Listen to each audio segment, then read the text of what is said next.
Hello everyone, this is my action project. The problem I have chosen to address today is sexism. Sexism is still a pretty big issue in our society today. Sexism is the discrimination based off of a person's gender. I chose sexism because many people claim that it is no longer an issue.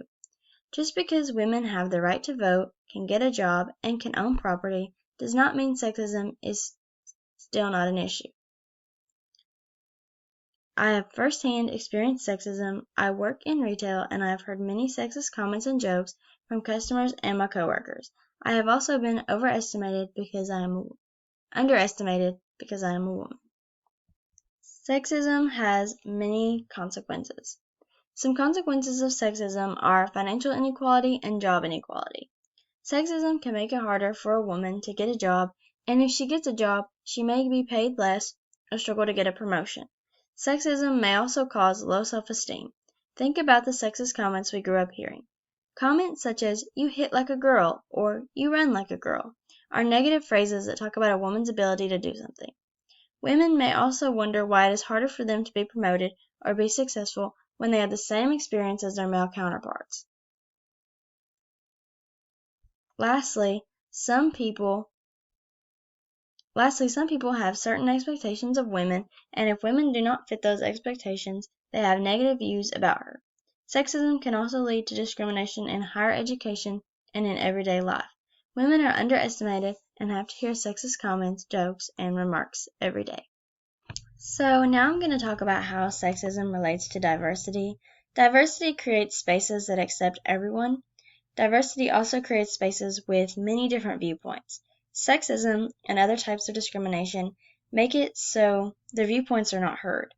This can be an issue because diversity is very beneficial and yields good results. There's literally research studies that show how diversity increases results. So, who is affected by sexism? Sexism mainly affects women, even though men do sometimes face it. Women make up about 50% of the population. Most of the time, men are the privileged group and women are the oppressed group. Here are some surprising statistics relating to sexism. The first statistic is women are 47% more likely to suffer severe injuries in car crashes because safety features are designed for men. When the manufacturers were designing these cars and their safety features, they did not have women in mind. They forgot to think about 50% of the population. Another crazy statistic is just 1 in 3 managers or supervisors is a woman. It can be harder for a woman to get supervisor or manager jobs, and when they do, they could be paid less or respected less. They also may be less likely to get promoted due to sexist upper management. And then the last statistic that I have is only 6 countries give women equal legal working rights as men. This stat shows how much work as a society that we have to do, and how some parts of our world still do not value women as much as men. Intersectionality relates to sexism in many ways.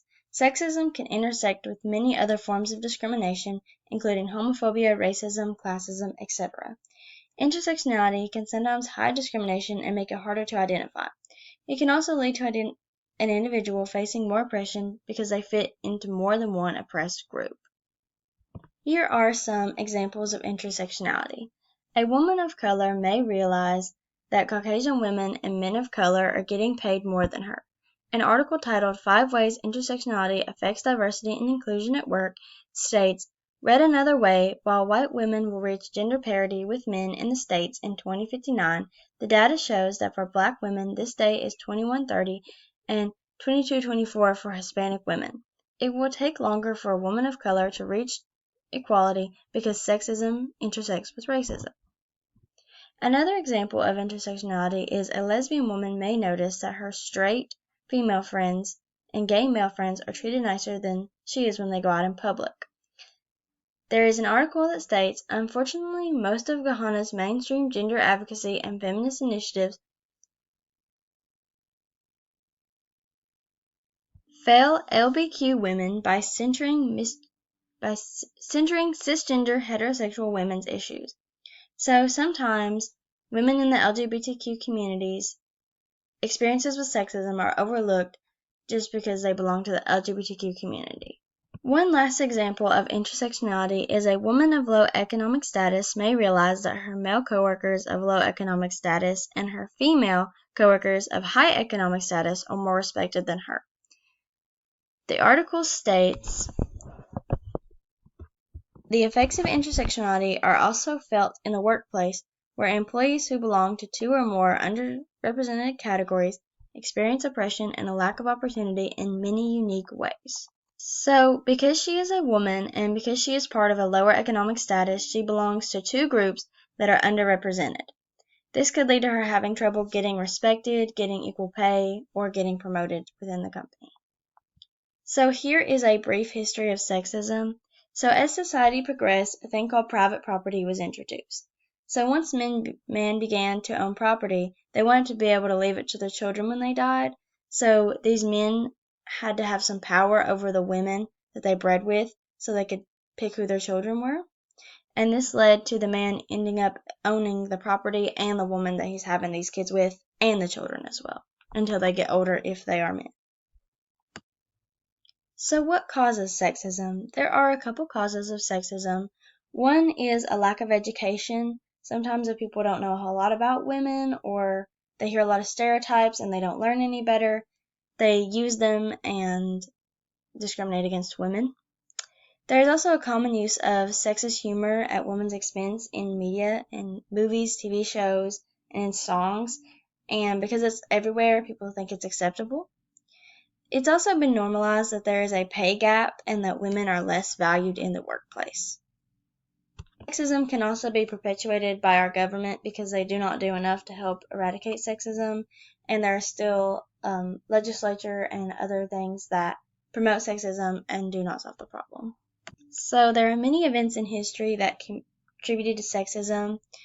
One of them was Aristotle. He saw women as inferior to men, and this was a common belief shared with his contemporaries, and he is a very influential person, so I'm sure he contributed to it.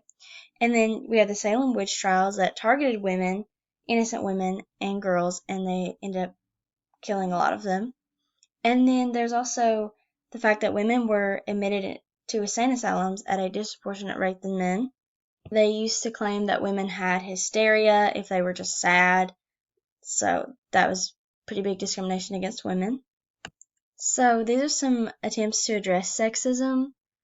One of them was the first women's rights convention that was held. It ended up getting to pass the 19th Amendment, granting women the right to vote. There was also the founding of the National Women's Suffrage Association, which coordinated the whole women's suffrage movement. And today, women still protest and use social media platforms to share their message and spark change. And all these attempts mentioned were successful and crucial steps towards gender equality. We still talk about these movements and use certain aspects of them in our fight for equality today. So, in order to address sexism, I decided to do a couple small tasks that I thought would spark change. One thing I did was make an infographic relating to sexism and why it is an issue in today's society. I then took a picture of my infographic and posted it on my social media, as well as printing it out and handing it to some fellow students around campus. Another thing I did was post some information and ways that people can help eliminate sexism on my personal social media accounts. I also had many discussions with my friends and family about sexism and what they can do to solve the problem. This is the infographic that I made. It's easy to read and contains some fun facts that are easy to digest.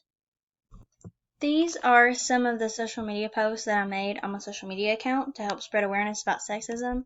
I tried to make them easy to read so that someone scrolling through could just scan over and read all the facts. I also tried to make them colorful so they would catch people's eye. So this is what the benefits of my chosen actions were. The infographic helps spread awareness in a way that's visually appealing and catches the eye. Social media posts help educate people about sexism while they are just scrolling through. And the information on these will give much needed education on sexism. It will also give them ways to help and encourage them to speak up. Seeing others take action could inspire others to do it. And then the conversations that I have with my friends and family could inspire them to have difficult conversations with the people they know as well. Some future actions that I would suggest would be writing letters to legislature, protesting, sharing social media posts, and putting more educational flyers up.